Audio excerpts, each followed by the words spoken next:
Welcome to Microsoft Excel. Excel is a computer software program that is used for storing, organizing, and manipulating data. You make calculations, graphs, and charts based on that data in Excel files called workbooks.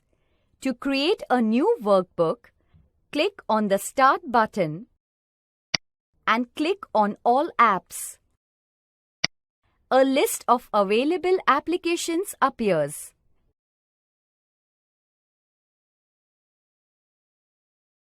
Now, click Microsoft Office 2013 and from the expanded sub-menu, click on Excel 2013. The Excel Start screen appears. Click on Blank Workbook. A new blank workbook appears, displaying the MS Excel 2013 interface.